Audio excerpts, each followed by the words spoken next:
Monsieur le Premier ministre. Bonjour. Ou alors Monsieur le Président, Monsieur le Premier ministre. Comme vous voulez. Comment est-ce qu'on peut vous définir? Mais ça dépend. Mes administrés m'appellent Monsieur le député, les militants du Front populaire ivoirien président, et puis les anciens collaborateurs, Monsieur le Premier ministre. Nous allons échanger avec vous, Monsieur le Premier ministre, sur l'actualité nationale et internationale, mais aussi et surtout sur la crise que connaît votre parti politique, le FPI. Le 5e sommet de l'UE à l'UE qui vient de se tenir à Abidjan, pour vous qui avez été Premier ministre, qu'est-ce que cela peut apporter à un pays? Surtout qu'il soit pratiquement plus de 83 chefs d'État. Oh, c'est plus une manifestation à caractère diplomatique pour le parti au pouvoir de montrer qu'il a une audience sur la scène internationale, qu'il peut rassurer un certain nombre de pays, tous ces pays qui ont été invités. Mais c'est aussi, je pense, un témoignage de l'intérêt que les pays membres de l'Union européenne et les pays africains accordent à la Côte d'Ivoire. La Côte d'Ivoire, pour ce qu'elle est un élément important de la géopolitique sous-régionale, aussi bien du point de vue de l'économie, c'est un grand pays, c'est le poumon de l'économie sous-régionale, mais aussi du point de vue de la sécurité internationale, c'est un pôle à partir duquel l'ensemble de la sous-région peut organiser sa sécurité. Et donc, pour ces raisons-là, je crois que la communauté internationale a souhaité tenir ce sommet, qui est le 3e sommet en Afrique, tenir ce sommet ici. C'est le premier sommet organisé vraiment sur voilà, en Afrique de l'Ouest, le premier sommet en Afrique de l'Ouest. C'est un honneur que nous ressentons, mais qui n'exclut pas tous les problèmes que nous connaissons en Côte d'Ivoire et que les pays qui sont venus connaissent aussi. Selon vous, Monsieur le Premier ministre, comment va la Côte d'Ivoire?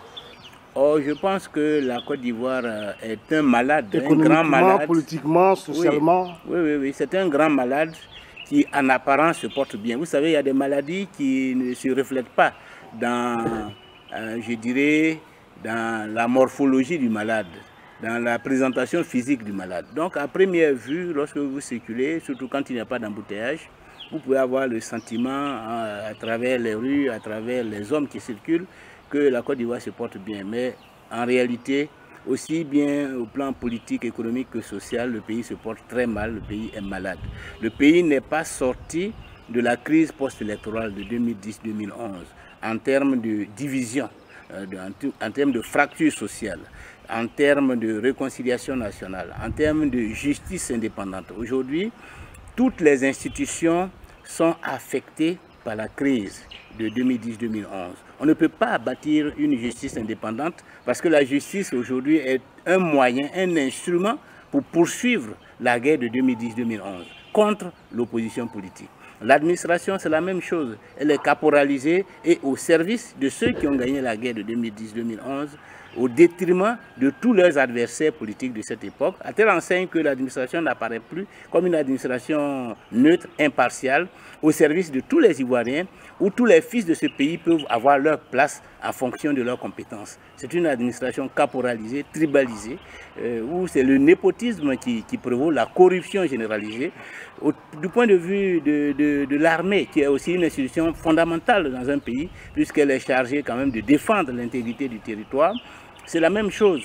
On a une armée des vainqueurs qui n'est pas une armée à proprement parler, puisque une armée obéit à un certain nombre de règles, de principes, et l'armée est au service de la République, alors que là, nous avons une juxtaposition d'anciens combattants de la rébellion et d'anciens loyalistes des forces armées nationales de Côte d'Ivoire qui ne font pas un tout, qui ne sont pas en symbiose, et où les anciens éléments des forces armées nationales de Côte d'Ivoire sont marginalisés, sont désarmés, sont relégués au second rang, alors que ce sont ceux qui ont gagné la guerre, donc les anciens rebelles, qui occupent tous les postes de commandement, parfois sans en avoir les capacités, les qualités. Et cela fait qu'en définitive, à travers les mutineries que nous avons vécues en début d'année, on s'est rendu compte que ce n'est pas une armée républicaine, mais je dirais un conglomérat de mercenaires au service de leurs intérêts personnels. Donc tout ceci mis ensemble fait que la Côte d'Ivoire est toujours en crise.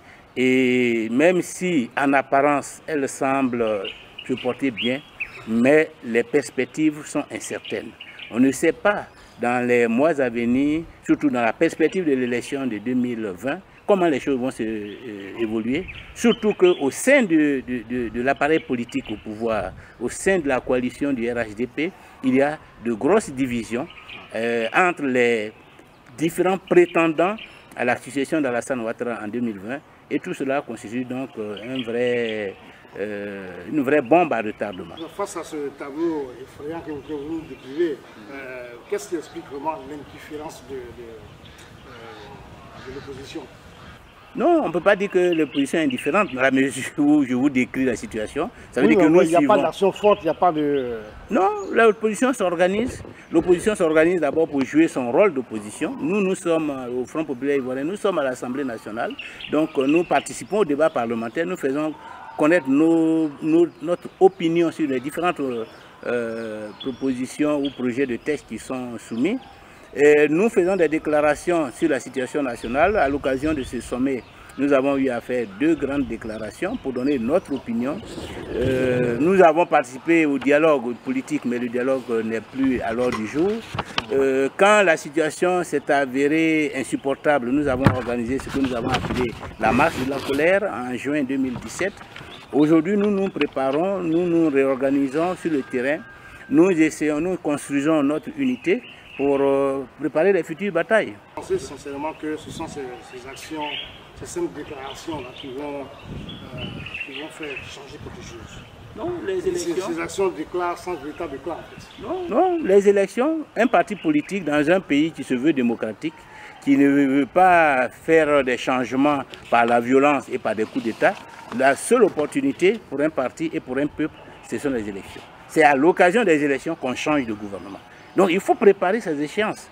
Entre les élections, on use de son droit d'opposition pour faire connaître à l'opinion les dérapages de ceux qui sont au pouvoir, les insuffisances de ceux qui sont au pouvoir, et pour prouver à l'opinion que soi-même on a des solutions aux problèmes qui se posent. Mais ce sont les élections que vous attendez, élections municipales pour prendre des postes dans les régions, législatives pour avoir des gens qui vont vous représenter au Parlement et défendre vos positions au Parlement, et présidentielle pour l'alternance et afin de mettre en œuvre votre politique. Mais en dehors de cela, ce que vous pouvez faire, c'est manifester votre désapprobation, et quand vous le faites, il appartient au pouvoir d'en tenir compte ou de ne pas en tenir compte. Et ça, c'est valable dans tous les pays démocratiques. En France, vous avez vécu la situation sur le mariage pour tous, le mariage gay. Il y a eu beaucoup de manifestations, mais le pouvoir a entendu le peuple, mais est resté droit dans ses bottes parce que pour eux, c'était important de faire cette loi. Ils l'ont faite. C'est comme ça dans tous les pays démocratiques. L'opposition s'oppose et le gouvernement décide. Monsieur le Premier ministre, nous allons arriver en tout cas à l'actualité sur votre parti politique, le FPI. Je voudrais tout d'abord savoir votre sentiment après la récente libération de prison de Kouwa-Justin. Mais c'est une très bonne chose. Nous nous battons pour que tous les prisonniers politiques sortent. À la faveur du dialogue politique, nous avons réussi à faire sortir un certain nombre de prisonniers. Plus de 200 à 300 prisonniers sont sortis grâce au dialogue. Depuis, les choses sont bloquées. Mais si, après avoir purgé leur peine, certains prisonniers retrouvent la liberté, nous ne pouvons que nous en réjouir. Parce que nous sommes d'abord un parti qui se bat pour la liberté.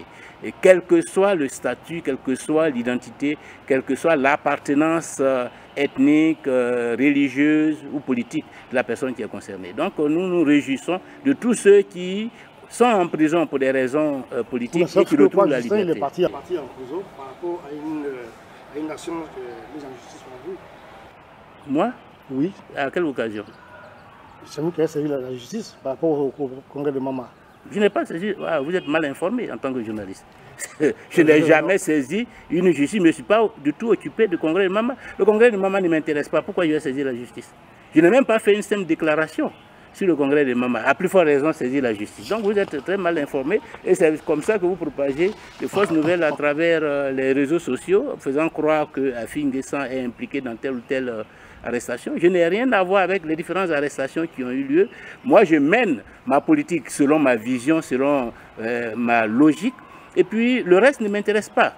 Chacun, nous sommes dans un pays de liberté. Chacun est libre d'adhérer au parti qu'il veut et de mettre en application la stratégie qu'il considère comme pertinente pour atteindre un objectif politique. Ce n'est pas... Et ça, à partir du moment où chacun exerce sa liberté, je n'ai aucun droit et je n'ai aucun intérêt à me dresser contre quelqu'un. Donc, je n'ai pas du tout, à aucun moment, je n'ai engagé une action vis-à-vis de qui que ce soit par rapport à vos arrestations qui ont eu lieu, qu'il s'agit de celles de M. Kwa Justin, de M. Oula Hubert, de M. Asso Adou et de tous les autres. Je n'ai engagé aucune action. Mais évidemment, ils font la propagande comme si j'étais concerné parce que, évidemment, ils cherchent toujours un bouc émissaire. Et pour eux, c'est encore facile d'incriminer Afi pour servir leur cause politique. Sinon, eux-mêmes savent pourquoi ils sont en prison et ils savent que je n'ai rien à voir avec cette affaire. Et personne ne peut sortir ni une déclaration, ni un courrier m'impliquant dans cette affaire. Où en êtes-vous avec l'histoire du logo de... Moi, je n'ai pas de problème avec ça. Il y a des gens, il y a des militants qui posent des problèmes de logo, mais le logo, ce n'est pas ma propriété privée. Le logo, c'est la propriété du Front populaire ivoirien et moi, je suis militant de ce parti. Et donc, s'il y a des récriminations, c'est contre le FPI, mais le FPI se défendra si quelqu'un fait croire qu'il est détenteur de ce logo et engage une procédure judiciaire, le FPI se défendra. On va revenir sur l'émission avec Laurent Gbagbo. En tout cas, il vous envoie des signaux forts pour une réconciliation au niveau du FPI. Qu'est-ce qui bloque entre vous et Sangaré? Ça, personnellement, je pense que la question peut être posée à Sangaré. Sinon, en ce qui me concerne, il n'y a aucun blocage, puisque je ne suis pas à la base de la position actuelle de nos camarades, de leur retrait, de tout ce qu'ils ont pu faire. Au contraire, nous déplorons cela. Nous les appelons à nous rejoindre pour que nous continuions la lutte. Le président Gbagbo vient de leur adresser des messages comme vous le dites. Je suppose qu'ils ont besoin d'un peu de temps, étant donné tout ce qui s'est dit depuis le déclenchement de cette crise, étant donné que certains ont été très loin. Il y a forcément une certaine inertie, un certain temps de latence qu'il faut observer. Donc, vous savez, la crise, elle survient facilement, c'est comme une maladie. La guérison peut prendre un peu de temps. Donc, nous espérons, nous pensons que l'unité va se faire, mais que les gens sont en route. En parlant d'unité, monsieur le Premier ministre, un de vos anciens camarades, Justin Kone Katina, qui est sorti de l'AE en visite à Laurent Gbagbo, a dit que Gbagbo demande qu'on fasse l'unité autour de son AE. Supposons que ce soit vrai. Que répondez-vous à... Non, ce n'est pas M. Laurent Gbagbo que je réponds. Ouais, que moi, ce n'est pas le message que j'ai reçu. Puisque nous recevons tous les messages du président Gbagbo. Ce que moi j'ai reçu, c'est que le président Gbagbo veut qu'on fasse l'unité autour des textes et des principes démocratiques. Et le président Gbagbo est en prison justement à cause des textes. À cause des textes. C'est parce qu'il a respecté les lois. Ne dit pas la vérité. Oh, je pense que quelque part... Non, je crois que quelque part... Qui est dans le vrai dans cette affaire? Par rapport à... autour de Sangaré, Katina ne dit pas vrai. Que le président Gbagbo ne lui a pas dit ça. Si c'était le cas, il m'aurait dit la même chose. Et puis il nous a envoyé tous deux. Non, c'est pas. Le président Gbagbo n'appelle personne en Côte d'Ivoire. C'est toujours par personne interposée, par des émissaires qui nous fait connaître sa position, son opinion sur telle ou telle situation. Et les émissaires qui nous ont envoyés par rapport, par exemple, à la tenue de notre congrès, pour lequel il nous a demandé le report afin qu'on puisse trouver une solution à la division interne, ce message-là, ce n'était pas de dire n'allez pas au congrès, rassemblez-vous autour de Sangaré. Le message était n'allez pas au congrès, il faut que vous alliez ensemble, il faut que vous vous mettiez ensemble. Et ce que nous avons appris, c'est que ensemble, là, c'est autour des textes et des principes démocratiques. Et ça ne peut pas être autrement pour un parti comme le Front populaire ivoirien, qui n'est pas organisé autour des individus, mais autour d'un texte, des statuts et des règlements intérieurs. C'est ça qui doit guider tout le monde. Comme au niveau d'un État, Et quand il s'agit de régler une crise, on se réfère à la Constitution et aux lois de la République. Même lorsque nous avons été confrontés à la rébellion de M. Soro-Diom, qui prétendait avoir les 2 tiers du territoire national, ce n'est pas autour de lui qu'on a organisé la réconciliation. C'est autour des textes, des institutions de la République, donc autour du président Gbagbo, qui était chef de l'État, et autour de la constitution ivoirienne, qui est au-dessus de toute autre considération. Donc c'est la même chose pour le Front populaire ivoirien. Si on veut vraiment sortir d'un certain nombre de subjectivisme et véritablement construire un vrai parti fort, un parti solide, un parti qui peut enseigner les autres. Or, là, s'organiser autour d'un individu, pour quelle raison? Ce n'est pas une façon d'enseigner les autres.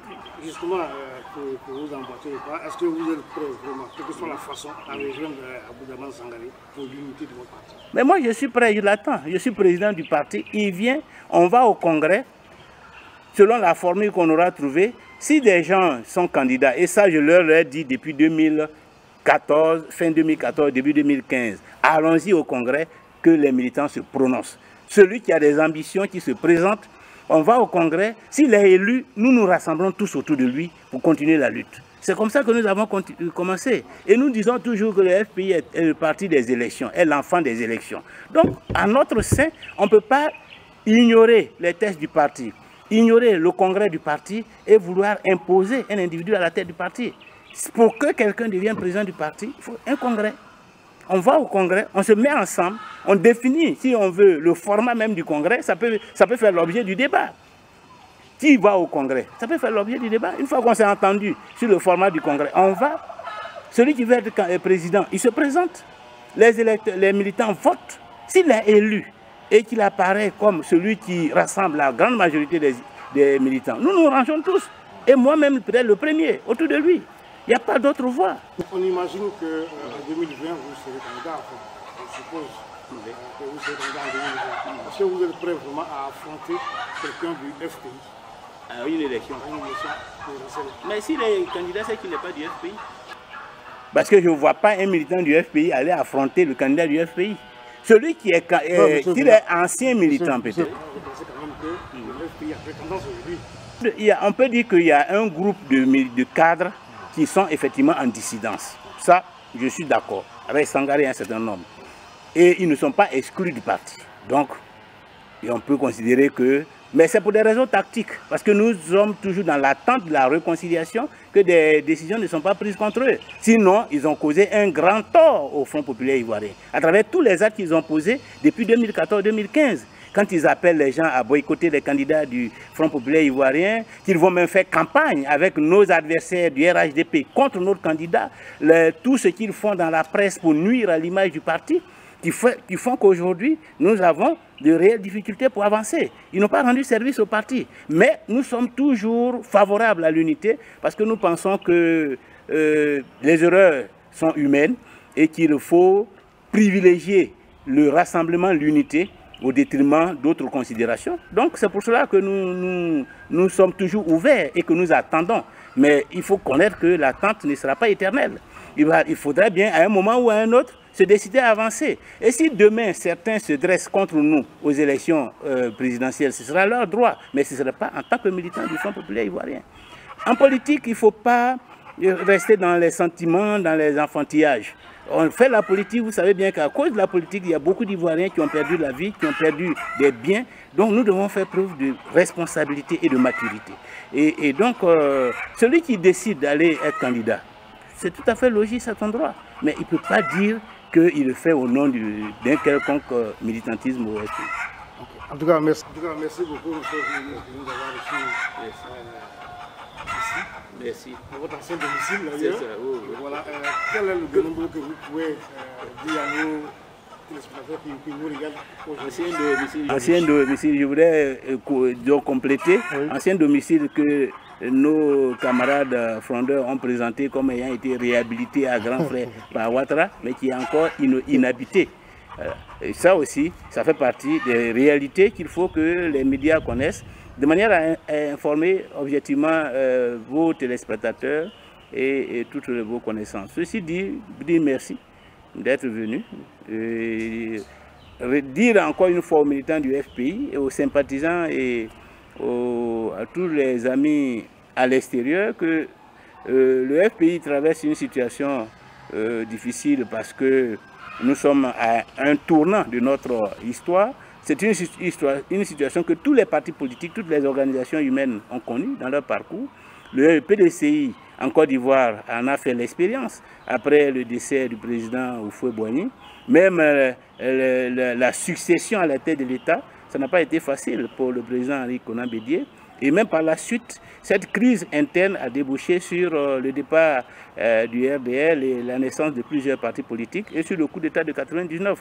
Donc c'est la même chose au sein du FPI, la bataille pour le contrôle du parti. C'est cela qui est l'enjeu de tout ce que nous vivons ici.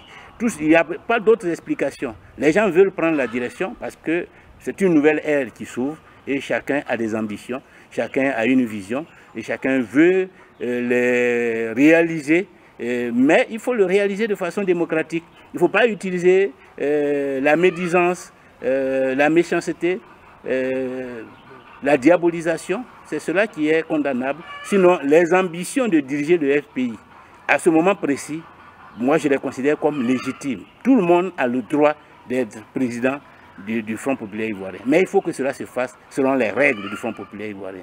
Mais ôte-toi pour que je m'installe, ce n'est pas la politique qui peut permettre à un parti comme le FPI de demeurer un grand parti politique et d'aspirer à la reconquête du pouvoir. Donc j'invite tous nos camarades à rejoindre l'unité du parti pour que nous allions à des élections à l'occasion d'un congrès et que le meilleur d'entre nous, choisi par le congrès, soit notre cheval de bataille pour l'élection de 2020.